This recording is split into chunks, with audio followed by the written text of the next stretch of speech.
Terima kasih buat Bapak Gembala, Ibu Gembala, dan seluruh pengerja serta jemaat yang sudah mempercayakan pelayanan malam hari ini kepada saya. Kenalkan, nama saya Debbie Basir. Ada yang sudah kenal saya? Yang belum kenal pulang saja. Iya, bercanda ya. Bapak Ibu, gereja ini berulang tahun yang ke-36 tahun. Kira-kira kalau orang sudah umur 36 tahun itu sudah dewasa atau belum? Sudah menikah? Ada yang umur 36 belum menikah? Ya, kenapa nggak menikah? Ya, karena dia itu pilihan. Tapi orang berusia 36 tahun itu harusnya sudah dewasa. Kita mau belajar dari satu jemaat di dalam Alkitab, ya, yaitu jemaat di Korintus. Kita baca bersama yuk, 1 Korintus pasal yang ketiga. 1 Korintus pasal yang ketiga ayat yang pertama, Rasul Paulus berkata begini saudara kepada jemaat yang ada di Korintus. 1 Korintus 3 ayat yang pertama, dan aku saudara-saudara, baca bersama, pada waktu itu tidak dapat berbicara dengan kamu seperti dengan manusia rohani, tetapi hanya dengan manusia duniawi yang belum dewasa dalam Kristus. Yang berikutnya, susulah yang kuberikan kepadamu, bukanlah makanan keras, sebab kamu belum dapat menerimanya. Dan sekarang pun kamu belum dapat menerimanya, karena kamu masih manusia duniawi. Sebab jika di antara kamu ada iri hati, perselisihan, bukankah hal itu menunjukkan bahwa kamu masih manusia duniawi dan kamu masih hidup secara manusiawi? Ada jemaat saudara di Korintus yang dirintis oleh Rasul Paulus. Ketika dia pertama kali di sana, dia melayani jemaat itu ya seperti bayi-bayi rohani. Tetapi setelah dia tinggalkan beberapa tahun, dia kembali lagi di sana. Dia berkata, dulu aku tidak dapat berbicara dengan kamu seperti dengan manusia rohani. Ya, karena kamu memang belum bertumbuh dalam iman, tetapi aku hanya bisa berbicara seperti manusia duniawi yang belum dewasa dalam Kristus, dan susulah yang kuberikan kepadamu, bukan makanan keras, sebab kamu belum dapat menerimanya. Tetapi Rasul Paulus bilang, sampai sekarang pun, ya, setelah lama ditinggal, aku kembali, kamu masih tetap manusia duniawi yang belum dewasa rohani. Bapak Ibu, di dalam kita mengiring Tuhan, dia percaya kepada Tuhan, tentunya kita ini harus bertumbuh. Amin. Ketika kita pertama kenal Yesus, kita disebut bayi-bayi rohani. Bayi rohani itu identik dengan manusia duniawi, ya. Dan dikatakan susu yang diberikan, ya, belum bisa makan apa-apa. Bayi itu kalau baru lahir, ya, makanannya apa? Susu, ya. Lalu kalau sudah umur 1 tahun masih minum susu terus, ya, udah nggak bisa. Kalau sampai 6 bulan mungkin bayi itu masih bisa minum susu terus. Tapi ketika sudah mulai 7 bulan, 8 bulan, ya, 1 tahun, 2 tahun, maka sudah harus mulai meningkat dengan makanan keras. Ya, bahkan kalau sudah mulai besar, makan cabai, ya banyak. Ya. Kenapa boleh? Ya karena memang pencernaannya sudah terlatih. Ya kalau bayi dikasih makanan keras, rusaklah pencernaannya, bisa sakit, bahkan bisa mati. Tapi ketika sudah mulai bertumbuh menjadi dewasa, ya makanan keras yang harus diterima. Rasul Paulus sedang berbicara tentang jemaat di Korintus, dia bilang apa? Apa yang menandakan kamu itu masih manusia duniawi? Di antara kamu itu ada perselisihan dan iri hati, ada perpecahan. Jadi orang itu kalau dikit-dikit marah, dikit-dikit tersinggung, dikit-dikit sakit hati, itu tandanya kau masih bayi? Tolong dijawab. Ya, sudah berapa tahun di sini? 36 tahun. Dikit-dikit marah, dikit-dikit tersinggung, dikit-dikit kepahitan, dikit-dikit ngambek. Ya, itu tandanya kau masih sakit jiwa.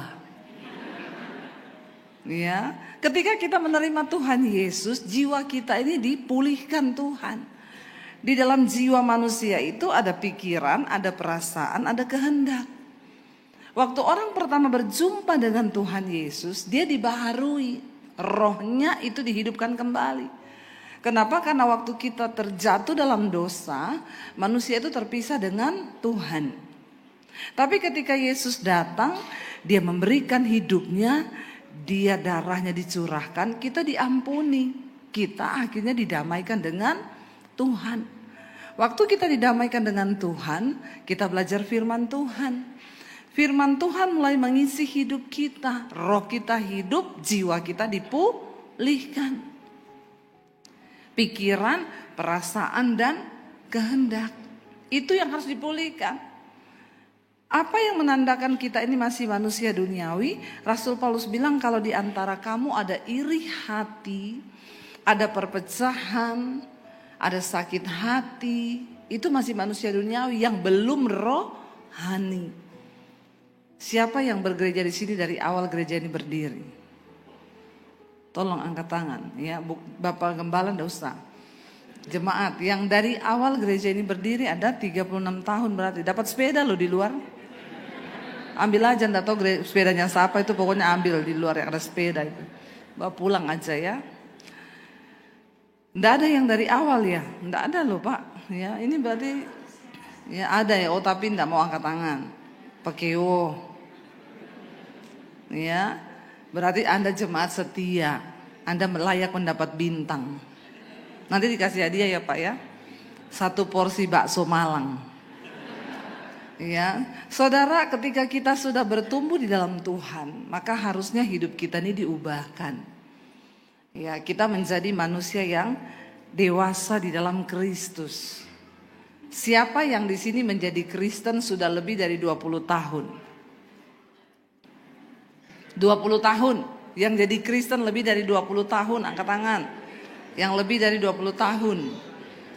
Ya, ada yang angkat tangan padahal saya lihat sudah tua loh. Atau jangan-jangan belum jadi Kristen sekarang ya. Saudara, kalau kita menjadi Kristen sudah lebih dari 20 tahun, itu udah lama belum? Ya, tapi itu yang Rasul Paulus bilang, walaupun kamu tuh sudah bertahun-tahun menjadi Kristen, tapi kalau ditinjau dari segi usia, sebenarnya kamu ini sudah harus jadi pengajar. Tapi asas-asas dari kekristenan saja belum pada mengerti. Bagaimana mungkin menjadi pengajar?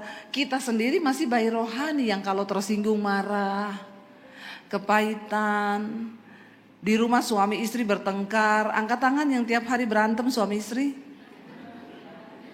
Tidak ada loh ya, luar biasa jemaat di gereja ini ya. Semua suami istrinya sudah dipulihkan loh Pak. Ya, insya Allah. Tidak ada yang ngaku lagi. Di gereja semuanya kelihatan rohani. Jangan ya. Lagi kudus, tidak ada yang berantem sekarang. Ya. Padahal tadi dari rumah sudah berantem. Cepet loh, telat loh. Kamu ini ulang tahun gereja nanti gak dapat kursi loh. Dan lama nih, rakur-rakur, suene. Ya. Akhirnya istrinya marah-marah sampai nangis di mobil. Ya, sampai berair mata. Yuk kalau tahu tadi nusu ke gereja. Udah mau masuk gereja, lap air matamu cepet, udah dekat gereja. Nanti tidak ketahuan tuh sama Bapak Gembala. Nggak usah angkat tangan. Ya, terus lap-lap air mata. Dandan lagi masuk gereja. Shalom ibu, shalom bapak, shalom. Apa kabar? Luar biasa. Setan yang berdiri di pintu ngomong gini, pret. Ya, malu sama malu sama setan. Jadi orang Kristen harus bertumbuh menjadi dewasa. Karena kekristenanmu itu tidak dilihat waktu kau lagi ibadah begini. Lagi ibadah begini semua kudus ini. Ya kan? Nggak ada yang lagi berantem, nggak ada yang lagi marah-marah. Kudus semua ini, kudus. Ya, kekristenanmu itu dinilai waktu kau keluar dari pintu gereja. Bagaimana hidupmu di rumah, bagaimana rumah tanggamu, bagaimana kehidupanmu di luar sana. Sekali lagi, pelayanan kekristenan kita tidak bisa dilihat waktu kita berdiri di atas mimbar. Sekarang banyak orang berdiri di atas mimbar, dia turun, ya, dia bersinah, dia selingkuh, dia homo, tulang lunak. Ya, sekarang banyak jadi simpenan, ani-ani, nggak ada yang tahu. Tetapi kedewasaan rohani itu yang menilai Tuhan. Waktu hidup kita diubahkan, hidup kita ini menjadi berkat. Ya, saksi kita ini firman Tuhan berkata dalam kitab Ibrani. Ya, karena di sekeliling kita ini banyak saksi, karena itu tanggalkanlah semua beban dan dosa yang merintangi kita untuk berlomba dalam perlombaan iman yang diwajibkan bagi kita. Karena di sekeliling kita banyak saksi. Saksi hidup kita yang pertama siapa? Yang pertama kali melihat hidup kita siapa? Tuhan. Karena Alkitab berkata, mata Tuhan itu menjelajah ke seluruh bumi, melihat orang baik dan orang jahat. Untuk memberikan upah. Tuhan akan memberikan upah yang setimpal dengan perbuatannya. Kalau kita hidup melakukan kebenaran, maka kita menerima upah dalam kekekalan. Nanti ketika kita mati, Tuhan datang. Tapi kalau kita hidup dalam daging, maka kita akan menerima upah kebinasaan. Yang pertama saksi kita adalah mata Tuhan yang menjelajah ke seluruh bumi, melihat orang hidup di dunia ini. Jadi bapak-bapak, walaupun istrimu tidak lihat kau, ada mata Tuhan yang melihat. Amin bapak-bapak. Yang amin ibu-ibu. Ya. Demikian juga ibu-ibu, ya, hidupmu di luar sana, walaupun suamimu tidak lihat, ada mata Tuhan yang melihat. Demikian juga anak muda, walau orang tuamu tidak melihat, ada mata Tuhan yang melihat. Yang namanya dosa tidak bisa ditutupi. Makanya kita harus bertobat. Yang pertama saksi hidup kita itu Tuhan. Yang kedua saksi hidup kita di dunia ini siapa yang melihat kita? Malaikat. Malaikat melihat kita. Ya, dimanapun saudara lari bersembunyi ada malaikat Tuhan loh. Ya, bukan cuma kodam yang mengikuti kau. Jangan percaya kodam, amin. Nggak ada itu kodam-kodam itu. Ya, karena malaikat Tuhan yang mengikuti kita bukan kodam. Ya, ada yang percaya, bu katanya kodam saya Nyi Roro Kidul. Ya, sekarang ada aplikasi loh yang lihat-lihat kodam. Kita percaya malaikat itu melihat kita Bapak Ibu. Ya, jadi mau lari kemanapun tidak bisa karena malaikat itu melihat kita. Yang ketiga saksi hidup kita siapa? Saksi kita yang ketiga siapa? Manusia. Ya, istrimu itu saksi hidupmu, suami itu saksi hidupmu, anak-anak itu saksi hidupmu.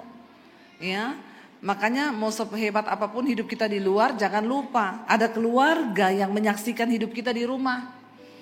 Ya, saya berkhotbah begini percuma kalau anak saya nonton, mami kalau khotbah katanya begini-begini, padahal di rumah mulutnya maki-maki, ngapain? Ya, bohong semuanya, pencitraan semuanya. Yang terakhir saksi kita di hidup ini siapa? Setan. Setan bisa lihat kita, walaupun kita tidak bisa lihat setan. Tapi ada orang yang bisa lihat setan. Di sini ada enggak? Ada yang bisa lihat setan di sini? Enggak ada ya? Ada loh orang tuh sedikit-sedikit lihat setan. Ada pendoa bilang sama saya gini, bu di rumah saya ada setan. Padahal pendoa ini. Kenapa ibu tahu? Iya, saya kalau malam mau ambil air minum di belakang, setannya duduk di sofa saya di ruang tamu. Oh iya, ngeri banget bu. Iya. Terus dulu sih saya takut bu, tapi sekarang enggak. Sekarang saya kalau lihat saya bilang, permisi. Saya enggak ganggu kau loh. Aneh ya, saya tanya, jadi ibu sertifikat rumah ibu itu atas nama ibu atau setan? Kenapa ibu yang permisi sama setannya? Saya mau tanya saudara, kita ini kalau orang beriman, orang percaya, kira-kira setan betah nggak tinggal di rumah kita? Nah kalau ada setan betah tinggal di rumah kita, berarti kita ini satu roh sama? Berarti temannya? Aneh yo, pendoa syafaat di rumah ada setan. Iya, setan tuh nggak betah tinggal dengan orang benar. Makanya saya kalau di rumah cari yang ada. Kenapa saudara tertawa? Saya kalau beli rumah saya cari yang ada. Kenapa? Harganya murah, ya. Ada satpam yang bilang sama saya, ibu mau beli rumah itu, iya. Ada setannya loh bu. Nggak apa-apa, malah murah toh pak. Ibu nggak takut? Nggak. Karena kalau saya masuk ke rumah itu, setannya masih keluar pak. Dia pindah ke posmu. Astagfirullah. Kata satpamnya, astagfirullah, jangan bu. Ya makanya kau harus beriman. Kenapa kau takut sama setan? Ya, jangan takut sama setan, amin. Karena kalau kau punya iman, setan tidak berani sama kamu, amin. Tapi kalau kau hidup dalam dosa, kau jadi temannya. Makanya bertobat. Di dalam hidup kita ini ada saksi, makanya berubah. Jangan jadi Kristen yang baik terus, jangan jadi Kristen yang tidak mengalami perubahan. Ya, selama kita masih dikasih waktu hidup, ayo berubah. Jangan jadi baik terus. Tinggalkan semua perbuatan yang jahat. Karena satu saat nanti Yesus berkata, kita semua akan berdiri di hadapan tahta pengadilan Kristus. Untuk apa? Memberikan pertanggungan jawab tentang hidup kita di dunia ini. Jadi berhati-hatilah, hiduplah takut akan Tuhan. Ada satu orang ibu, dia konseling sama saya, dia bilang, Bu Debbie, saya tuh mau cerita sama ibu, sekalian bersaksi sih. Jadi suami saya ini bu, dia tuh kerja di luar kota, ya. Tiap kali kerja di kota, dia pulang ya sebulan itu berapa kali dia harus keluar kota. Tapi saya merasa tidak damai bu, karena sejak dia bekerja di luar kota itu suami saya ini berubah. Diajak doa tidak mau, diajak baca firman tidak mau. Ini tanda-tanda orang sudah mulai satu roh sama setan. Suruh doa tidak mau. Jadi kalau ada suami-suami yang diajak doa tidak mau itu fix. Temennya dia tidak betah melakukan sesuatu yang rohani. Tidak suka nyanyi lagu rohani, tidak suka. Ya kalau diputerin lagu pujian tidak mau dia. Ya muternya lagu abang ini lihat-lihat bodiku yang seksi. Ya itu yang dia suka itu. Ya. Tapi suruh denger lagu rohani tidak mau. Itu tanda-tanda itu. Dia bilang suami saya ini bu, sejak kerja di luar kota, saya ajak doa ndak mau, saya ajak baca Alkitab ndak mau. Saya tanya sama suami saya, kamu nih kok kayaknya berubah ya sejak kamu banyak kerja di luar kota. Marah. Berubah apa sih? Kamu itu ya selalu begini-begini. Lah bapak-bapak, kalau baru ditanya sudah marah, fix. Ya ibu-ibu ya. Ibu-ibu yang punya pengalaman pribadi, ndak usah angkat tangan. Kalau dicurigai marah, fix itu. Marah ngamuk, akhirnya istrinya cuma berdoa gini, Tuhan, aku ndak tahu hidup suamiku di luar sana seperti apa, tapi aku tahu dia ini berubah. Bukakan Tuhan, kalau ada dosa yang dia sembunyikan, Tuhan bukakan. Karena aku percaya mata Tuhan melihat suamiku dimanapun dia berada, dan engkau sanggup dan punya cara untuk membuka setiap dosa suamiku. Ya, lalu satu saat suaminya di luar kota, mau pulang saudara, dia foto di hotel pakai kacamata hitam di kamar hotel, selfie. Dikirim ke istrinya, sayang, aku mau pulang, kangen banget sama kamu. Ya, aku sudah rindu, nanti ketemu ya. Dibalas istrinya, iya sayang. Nah, karena istrinya kangen, suaminya fotonya itu dilihat, digedein. Di kacamata yang hitam ada pantulan cewek pakai rok mini duduk di depannya. Memang benar lagunya, kau selalu punya cara untuk membuka dosa.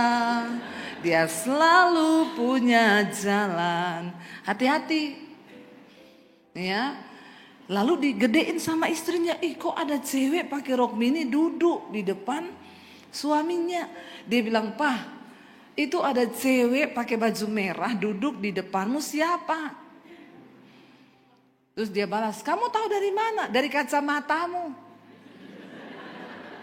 Lalu suaminya lihat digedein. Dia bilang begini, "Oh makanya tadi malam sih aku rasa memang ada makhluk halus masuk di dalam kamarku."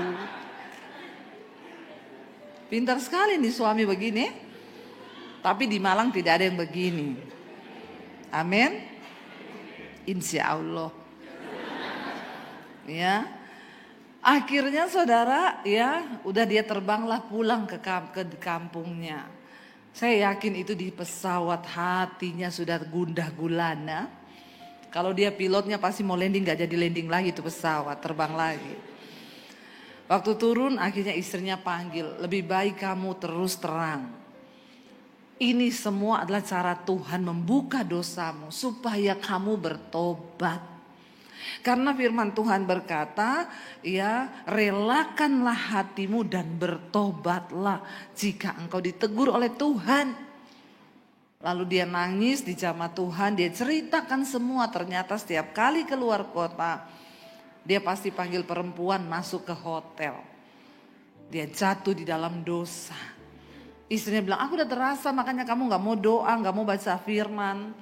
Ya, lalu istrinya itu berdoa, "Tuhan, kalau pekerjaan suamiku ini membuat dia jatuh dalam dosa dan jauh dari Tuhan, aku berdoa, ambil pekerjaan ini Tuhan, daripada membuat suamiku berdosa."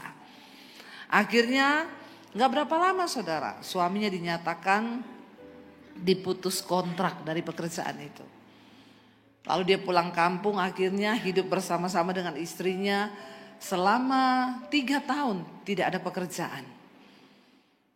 Istrinya bilang, "Tapi saya tidak stres Bu, karena puji Tuhan, waktu Tuhan melakukan itu suami saya akhirnya doa lagi, baca firman lagi, hidup kami berbahagia lagi. Setelah suami saya sudah diproses Tuhan, baru saya berdoa lagi, Tuhan kasih suami saya pekerjaan, tapi jangan keluar kota, di dalam kota aja supaya kami bersama-sama." Enggak berapa lama suaminya dapat pekerjaan, tapi dalam kota bersama-sama. Dan mereka dipulihkan Tuhan. Bapak-bapak, ya, istri itu adalah penolong, teman pewaris yang diberikan Tuhan di sampingmu. Amin. Engkau diberkati atau tidak itu tergantung bagaimana doa istrimu. Makanya kasihilah istrimu sebagai pendoa. Kita harus bertumbuh di dalam iman. Jangan jadi jemaat yang begitu-begitu saja, tidak ada pembaharuan, tidak ada karakter yang dibangun. Coba kita lihat bersama saudara. Kolose pasal 2 ayat yang ke-6 sampai ayat yang ke-7 kita buka. Kolose 2 ayat yang ke-6 sampai ayat yang ke-7 kita baca. Firman Tuhan berkata di sana demikian, Kolose 2 ya, 1, 2, 3. "Kamu telah menerima Kristus Yesus Tuhan kita. Karena itu hendaklah hidupmu tetap di dalam Dia. Hendaklah kamu berakar di dalam Dia dan dibangun di atas Dia. Hendaklah kamu bertambah teguh dalam iman yang telah diajarkan kepadamu, dan hendaklah hatimu melimpah dengan syukur." Ayat ini berkata, karena kamu telah menerima Kristus Yesus Tuhan, makanya kamu harus tetap berada di dalam Dia. Siapa di sini yang sudah menerima Yesus sebagai Tuhan dan Juru Selamat? Yang sudah menerima saja. Karena banyak orang Kristen ternyata belum menerima Tuhan Yesus. Proses kita menerima Tuhan Yesus adalah waktu kita berdoa dan berkata, Tuhan, aku tidak mau hanya menjadi orang Kristen. Tapi aku membuka hatiku, roh, jiwa, dan tubuhku, aku serahkan ke dalam tangan-Mu dan Engkau kuasailah hidupku. Amin. Itu adalah ketika kita ini membuka hati bagi Tuhan. Saudara sudah pernah berdoa seperti itu? Ya, atau saudara hanya menjadi Kristen saja? Ini adalah berbeda, saudara. Ketika kita berada di dalam Kristus, menerima Dia sebagai Tuhan dan Juru Selamat, maka hendaklah engkau tetap di dalam Dia. Buka hatimu untuk menerima Dia sebagai Tuhan dan Juru Selamat. Dan ketika kita berkata, Tuhan, aku tidak hanya menjadi Kristen, tapi aku menyerahkan seluruh hidupku ke dalam tangan-Mu. Artinya apa? Itu yang Rasul Paulus berkata, sekarang ini aku hidup, tapi bukan lagi aku yang hidup, melainkan Kristus yang hidup di dalam aku. Sehingga ketika engkau diproses, direndahkan, difitnah, kita tidak boleh membalas karena kita percaya bahwa dalam hidup kita hanya Tuhan, bukan kita lagi. Saya menerima Tuhan Yesus tahun 95. Waktu itu saya mau bunuh diri. Saya dulunya bukan Kristen, ya. Saya mengalami perjumpaan pribadi dengan Tuhan Yesus ketika saya mau bunuh diri. Lulus SMA. Karena saya tidak mengenal Tuhan Yesus dan dari kecil saya itu sudah diwanti-wanti sama papi saya. Jangan bergaul dengan orang Kristen. Awas kalau sampai kamu bergaul dengan orang Kristen. Papi saya bilang, apalagi kamu jatuh cinta dengan laki-laki Kristen. Apalagi kamu menikah dengan orang Kristen. Papi bunuh kamu daripada kamu bikin malu keluarga. Jadi saya tuh gak berani berteman atau kenalan dengan cowok Kristen. Padahal yang ganteng-ganteng itu cowok Kristen. Yang bertobat. Yang tidak bertobat sama aja mirip setan. Jadi saya nggak berani. Tapi saudara, kalau saya bisa percaya Yesus dan menjadi Kristen, itu yang Yesus katakan, bukan kamu yang pilih aku, tapi aku yang pilih kamu.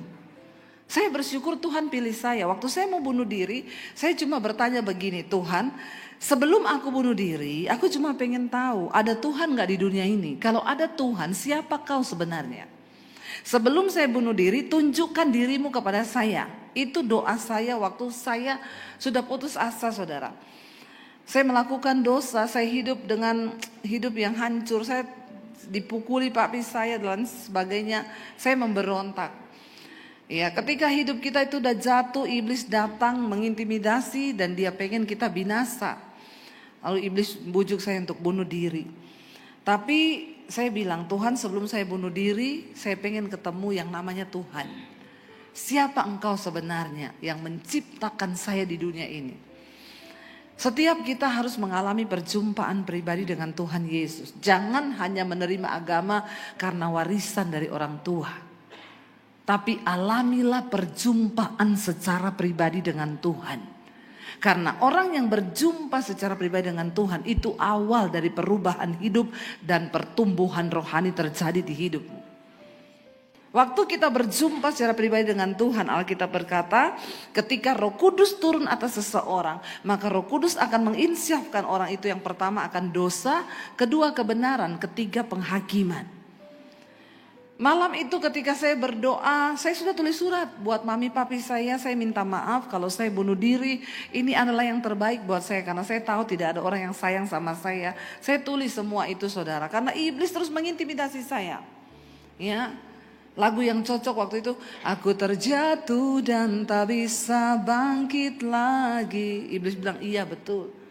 Aku tenggelam dalam lautan luka dalam. Luka jangan dalam-dalam, infeksi loh.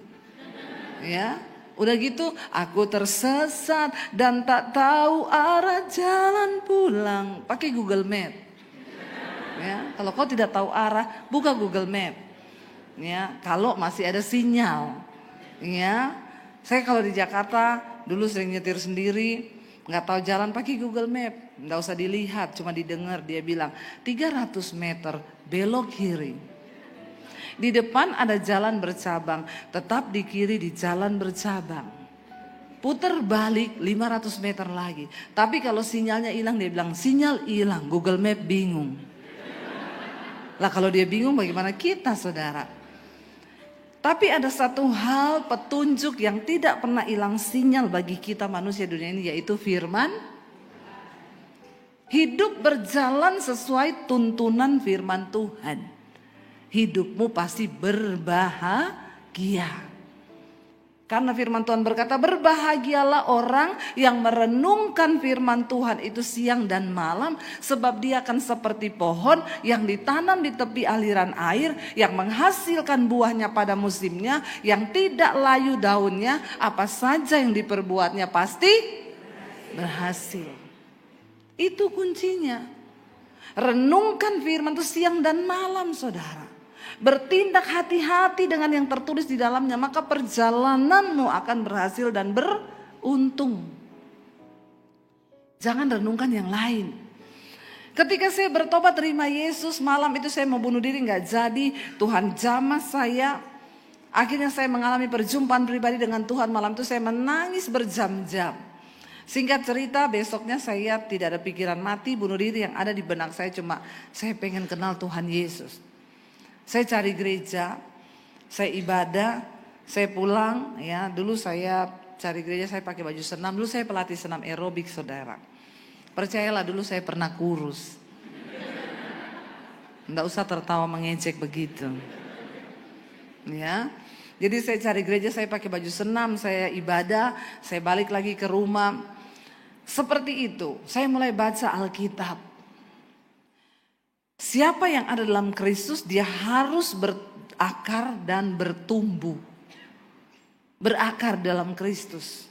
Saya mulai berakar dalam Kristus ketika saya mulai membaca firman. Saudara tahu, waktu saya jadi Kristen, saya baca Alkitab itu sembunyi-sembunyi. Karena saya takut ketahuan papi saya. Saya baca Alkitab itu di kamar mandi, di toilet. Ya, karena saya takut. Setiap hari Alkitab tuh saya pindah-pindah tempat. Hari ini di bawah kasur, besok di lemari, besok di bawah kolong, besok di mana. Saya takut ketahuan. Ya, bayangkan betapa tersiksa. Tapi setiap hari saya baca Alkitab berjam-jam. Saya mulai dibentuk Tuhan untuk berakar ke dalam. Waktu kita diproses berakar, itu nggak ada yang lihat, saudara. Nggak ada yang tahu. Ya, itu seperti gambaran dari pohon kurma. Kenapa Alkitab berkata kehidupan orang benar itu seperti pohon kurma? Kehidupan kita ini digambarkan seperti pohon kurma. Saudara tahu pohon kurma itu kalau di padang pasir, siapa yang udah pernah pergi ke Israel ke padang pasir, yang sudah pernah lihat pohon kurma? Yang belum nanti ikut saya pergi ya. Amin, imani dulu aja, tidak ada yang mustahil bagi Tuhan. Saudara, kalau kita tuh pergi ke sana, kita lihat ya, itu pohon kurma hidup di tengah padang gurun yang memang kalau kita lihat itu ajaib. Ajaib ini pohon ini ya. Dia tumbuh di tengah padang gurun yang tidak ada air. Pohon kurma tuh kalau ditanam, saudara, waktu ditanam itu ditumpuk pakai batu besar di atasnya. Supaya pohon itu gak bisa bertunas ke atas dulu. Waktu dia mau bertunas terhalang dengan batu. Dia mulai berakar ke dalam. Dia berakar ke dalam terus mencari mata air. Dan itu prosesnya bukan 1-2 hari atau bulan. Bertahun-tahun pohon kurma itu akan mencari sumber air di bawah. Ketika akarnya sudah mendapatkan sumber air di padang gurun, barulah dia punya energi, asupan makanan untuk bisa bertumbuh ke atas. Ketika dia kuat, tunasnya ini tetap harus bertumbuh akar. Batu itu akan terguling, saudara. Dan pohon kurma itu tumbuh dengan akar yang kuat ke bawah. Makanya pohon kurma itu kalau di padang gurun itu kalau datang angin badai, saudara, itu dia bisa begini loh, tapi gak roboh balik lagi karena akarnya kuat. Ya, kehidupan kekristenan tuh harus seperti itu. Kita perlu berakar dalam firman Tuhan, sudah perlu baca Alkitab, dengerin firman. Ya, siapa di sini yang tiap hari baca Alkitab? Yang denger firman, yang lain baca apa? Ramalan, bertobat. Ya, saudara, bagaimana imanmu mau tumbuh? Bagaimana kau bisa berakar kuat di dalam Kristus? Ya, ketika pohon kurma itu berakar kuat, mau tantangan, hantaman, makanya banyak orang Kristen itu cuma tersinggung sedikit aja udah nggak mau ke gereja dia. Saya tersinggung kok di gereja situ, mau pindah saja. Iya, baru mau tertanam, belum sempat berakar udah dicabut pindah lagi, sampai di sana tersinggung lagi. Ya, kenapa kok tersinggung? Itu loh, saya datang ke gereja salaman nggak disenyumin sama Asyir. Padahal kasihan Asyir ini lagi banyak masalah, besok jatuh tempo. Jadi dia itu berat senyumnya. Tapi sudah tersinggung. Ya, banyak orang Kristen yang seperti ini cuma karena masalah sedikit udah kepahitan. Itu tadi Rasul Paulus bilang kalau itu anak-anak rohani, tumbang imannya. Ayat ini berkata kita harus berakar dalam Kristus dan tetap berada di dalam Kristus. Jangan mau tergoncang. Baru kena omongan sedikit udah tersinggung, udah marah. Saya nggak terima ya dikatain seperti itu. Belum tahu saya di mana harga diriku, piro harga dirimu. Ya, udah dibayar lunas di atas kayu salib. Nggak usah sombong. Waktu kita menyadari bahwa kita telah ditebus, kita bisa berkata seperti Rasul Paulus berkata, hidupku bukan aku lagi, tapi Kristus yang hidup di dalam aku. Jadi ketika engkau direndahkan, difitnah, disakiti oleh siapapun, kita bisa berkata, nggak apa-apa. Karena akarmu kuat di dalam firman. Pohon kurma itu saudara, kalau dia berbuah, itu buahnya manis. Ya, saya kalau bawa grup ke Israel, saya selalu bilang kalau di hotel, bawa kurma, ambil itu, ya taruh di tas, taruh plastik. Nanti kita ini banyak jalan, nanti kalau banyak jalan belum sempat makan, kamu pusing tiba-tiba makan itu kurma satu aja, langsung kuat lagi, pusingnya hilang, energinya dapat. Itu pohon kurma. Artinya apa? Ketika orang lain hidupnya sedang lemah, kau bisa memberi kekuatan buat orang lain. Lewat hidupmu orang akan diberkati. Kau cuma berkata sama temanmu, jangan takut, Tuhan tuh menyertai kamu. Saya mau berdoa buat kamu. Engkau sanggup menjadi kekuatan bagi orang lain. Engkau memberi energi yang positif bagi orang lain. Sudahkah kita hidup seperti itu, saudara?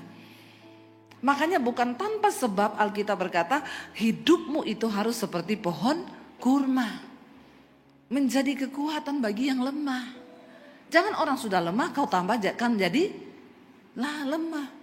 Yang sudah layu malah mati. Ya, jangan saudara. Ya, kita menjadi orang yang membawa dampak. Anak kita lagi lemah, kasih dia kekuatan. Suami kita lagi loyo, kasih dia kekuatan.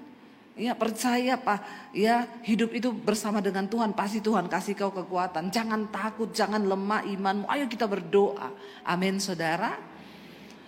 Bahkan pohon kurma itu saudara ketika dia mati nih bisa mati pohon kurma. Mati yang sudah layu semua daun dan batangnya, tinggal tersisa bonggolnya itu. Para musafir kalau berjalan di padang pasir, lalu mereka kehausan, mereka akan cari bekas akar kurma yang sudah mati. Kenapa? Karena di bawahnya itu pasti ada cadangan air. Amin. Ketika kita menjadi pohon kurma, bahkan waktu sudah mati pun hidupmu itu tetap menjadi berkat bagi orang. Ya, waktu kita mati, saat kita ini bertumbuh dalam Kristus, berbuah, bahkan hidup kita bisa dinikmati orang. Waktu sudah mati orang bilang gini, ya ampun baik banget loh, kok mati ya. Orang bersedih karena kematianmu. Jangan sampai orang ini, akhirnya mati juga ya. Kenapa gak dari dulu ya matinya? Amin. Bertobat loh. Kita semua satu saat akan terbaring di peti. Dan kenangan apa yang akan engkau tinggalkan bagi orang di sekitarmu? Suami-suami, ya, waktu kita mati hanya kenangan saudara. Makanya ada pepatah bilang gajah mati meninggalkan gading. Harimau mati meninggalkan, manusia mati meninggalkan utang. Nah itu bayar ojo mati nih masih ada utang, amin. Dilunasi itu utangnya baru mati. Ya, kita mati ini yang orang ingat cuma kenangan kita. Bayangkan loh, saya sempat ketemu satu anak, papanya mati, dia nggak mau pergi lihat. Saya bilang, kenapa kau nggak mau? Saya kepahitan sama papa saya. Papa saya itu bikin saya sakit hati selama hidup, selingkuh, mama saya diabaikan. Bahkan di peti mati pun saya nggak rela lihat mukanya. Sudah bayangkan loh.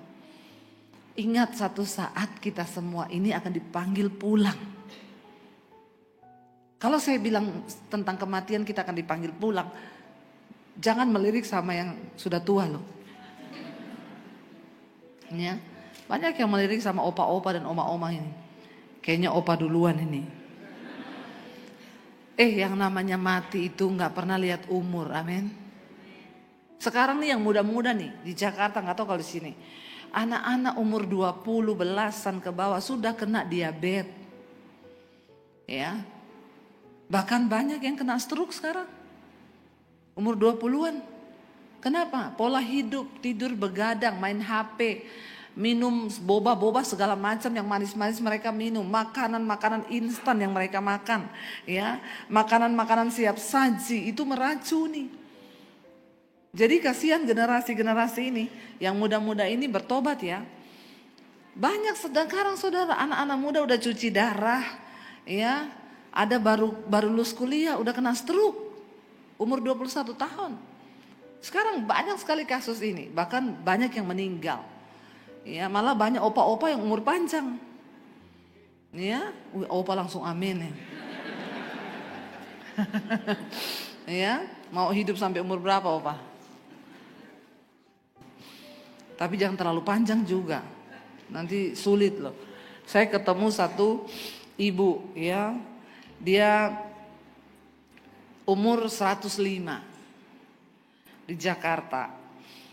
Saya tanya, "Oma, masih ngomong, masih sadar, masih sehat?" Ya, saya datang masih ibu pendeta. Oma ulang tahun 105, Oma. Aduh, luar biasa. Oma mau didoakan apa? Satu saja ibu pendeta. Doa apa? Minta mati. Dulu minta umur panjang. Sekarang udah 105, kenapa minta mati? Sudah enggak kuat hidup, kasihan jadi beban buat anak-anak. Saya tanya sama Oma ini rahasia umur panjangnya apa tuh bisa sampai 105? Minum Coca-Cola sama es batu. Saya pikir bercanda loh. Saya bilang sama cucunya, "Bu, Oma ini ngawur loh. Masa tak tanya?" "Ih betul Ibu Debbie. Nih lihat di depannya dia ada satu botol Coca-Cola." Disensor, ada satu botol Coca. Tit. Nanti tidak ditiru orang semua beli Coca-Cola ini. Sama es batu loh. Saya bilang, bener Bu. Ini dari muda begini dia kalau makan, habis makan minta ini minum. Bisa ya? Mau 105 tahun? Jangan dicoba, itu adegan berbahaya loh. Hanya dilakukan oleh para ahli saja itu. Orang biasa tidak bisa. 105. Ya. Oma ndak ada diet apa, ndak ada, semua dimakan. Makan babi, makan makanan kesukaan Oma itu. Sampai 105 loh. Ini sih mematahkan semua apa ya yang bilang ndak boleh ini, ndak boleh itu, nanti cepat mati. Memang benar loh. Ternyata hidup mati itu di tangan Tuhan. Ya, saya ketemu sama satu bapak 104. Minta didoakan apa Pak? Minta mati Bu. Lah kok minta mati juga ini? Kenapa minta mati? Istriku udah mati, anakku udah mati, mantuku udah mati, semua udah mati. Aku belum mati. Ya, kan saya juga ndak bisa tuh mendoakan dalam nama Yesus matilah kau. Ya ndak mungkin. Makanya tolong ya kalau berdoa itu ndak usah minta terlalu panjang-panjang ya. Karena kalau sudah begitu rempong juga loh. Berdoa suruh mati, bagaimana caranya didoakan mati? Saya tanya sama opa itu, "Opa, Kenapa Opa bisa umur panjang begini? Rahasianya apa? Saya dari umur 40 ndak makan tepung, ndak makan gula, ndak makan roti, ndak makan daging, cuma makan ikan sama sayur 104. Yang minum Coca-Cola, makan babi, makan ini 105.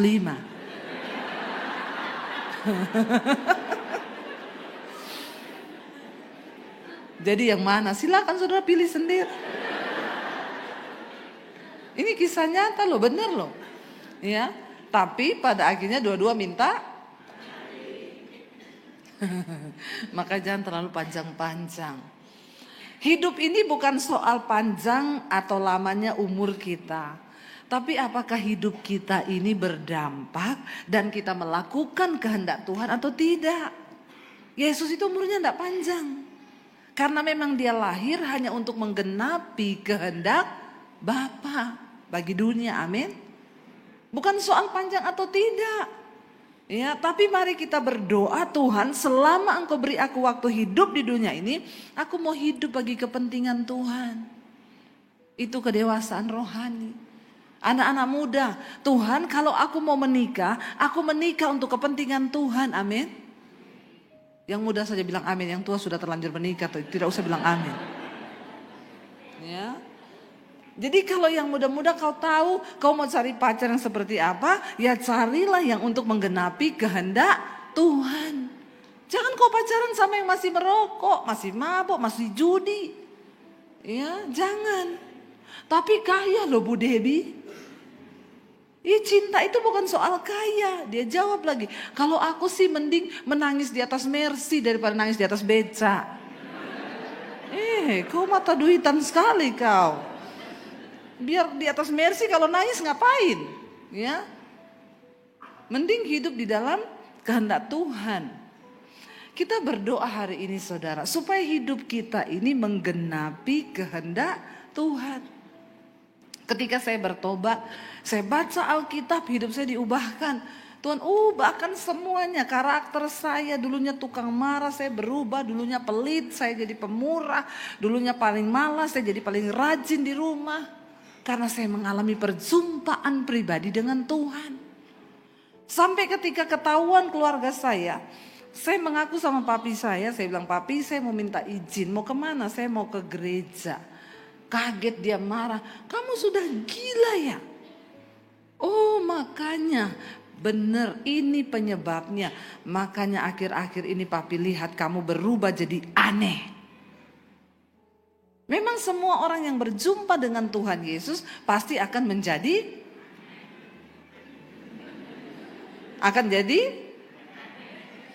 Coba tanya kanan kirimu, bilang, kau sudah aneh belum? Tanya cepet, udah aneh kau? Udah? Ya, kalau belum aneh itu belum ketemu Tuhan Yesus. Kenapa aneh? Dulu tiap hari di rumah marah-marah. Ketemu Tuhan Yesus, tiap hari sukacita, damai sejahtera, nyanyi, memuji Tuhan. Itu aneh enggak? Aneh. Dulu pelit, melitit. Uang disembunyikan di mana-mana. Kalau terima gaji masuk dalam nama Yesus, enggak keluar-keluar lagi. Ada loh yang begitu, tapi enggak ada di sini ya. Di sana banyak, di sini semuanya pemurah.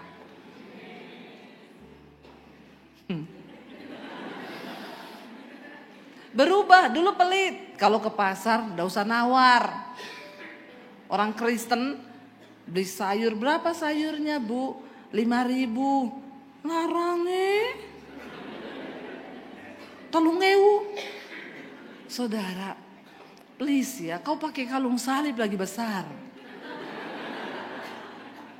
Kau beli sayur 5.000, kau tawar 3.000. Bikin malu Tuhan kau. Sekali-sekali berapa sayurnya Bu? 5.000, 10.000 boleh enggak? Pakai kalung salib. Dia bilang, orang Kristen. Amin. Mulai besok ke pasar gak usah nawar. Bukannya bilang amin malah tertawa loh. Berkati orang-orang yang berkekurangan. Kau tidak akan miskin dengan memberkati. Lihat orang di sekelilingmu yang butuh. Siapa tahu dengan uang itu ya Dia sedang butuh, sekali-sekali coba, sekali-sekali tes. Ngasih uang orang 100.000, sekali-sekali saja. Ketawa loh, malah berarti enggak pernah ini. Ya, coba praktekin saudara. Ya, saya melakukannya berkali-kali. Dan saya melihat saya enggak pernah miskin, saya enggak pernah berkekurangan. Tuhan semakin memberkati ketika kita ini menabur, amin.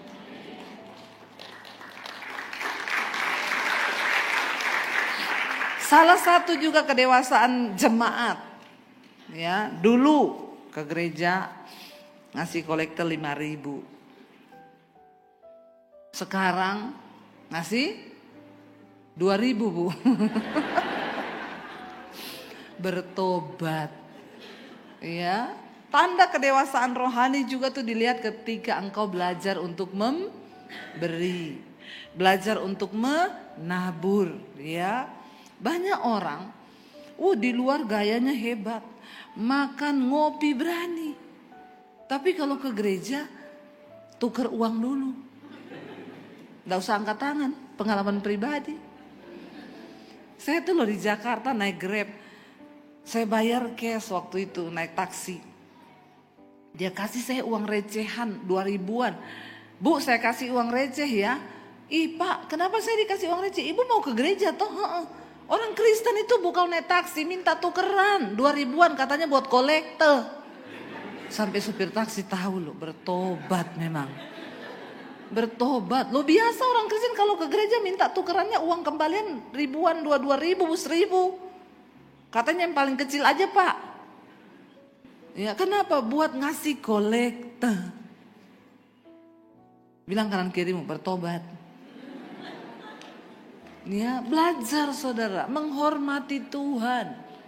Ya, kalau kau bisa mengeluarkan uang untuk sesuatu ke gereja itu kau cuma seminggu sekali loh. Masa memberi yang terbaik enggak bisa? Amin. Ya. Siapkan dari rumah yang terbaik Tuhan. Saya tidak bicara soal nilai ya. Kalau memang saudara tinggal punya uang 1.000 dan cuma itu yang kau punya dan kau beri 1.000, luar biasa. Persembahanmu itu terbesar di mata Tuhan. Karena Tuhan tidak pernah lihat dari nilainya. Tapi jangan di dompetmu ada uang merah, uang biru, uang hijau. Tapi yang kau cemplungin di situ, ya, uang yang bapak-bapak pegang golok begini. Uang berapa itu? 1.000. Tahu ya? Itu uang 1.000 bapaknya pegang golok loh. Ya, kalau yang 100.000 nari. Memang ada tandanya itu. Jadi suami-suami kalau kau kasih istri uang 1.000 terus,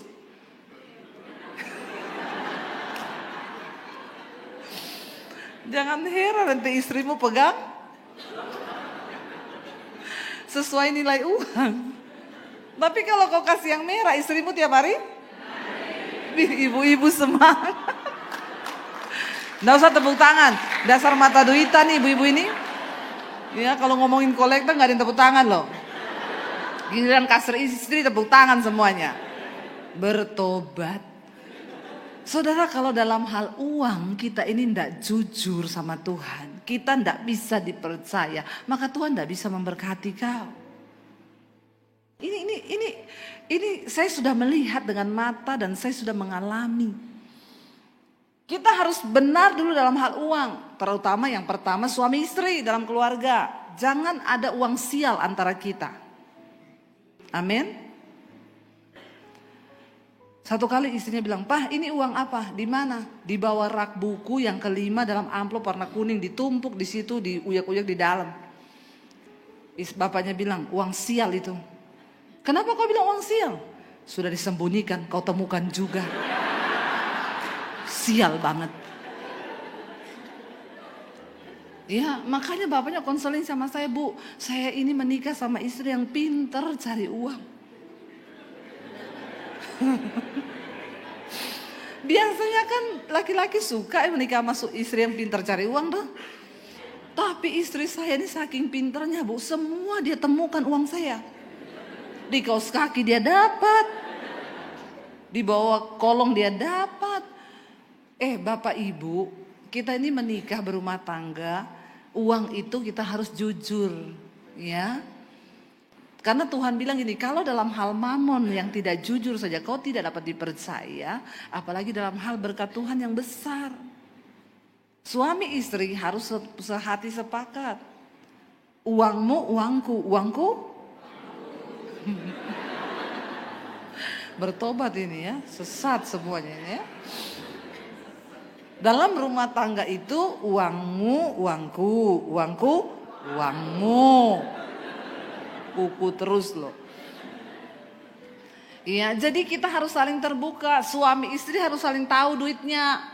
Kalau dalam hal ini kau sudah main kucing-kucingan, saya yakin rumah tangga yang suami istri itu uangnya nggak terbuka, tidak akan diberkati.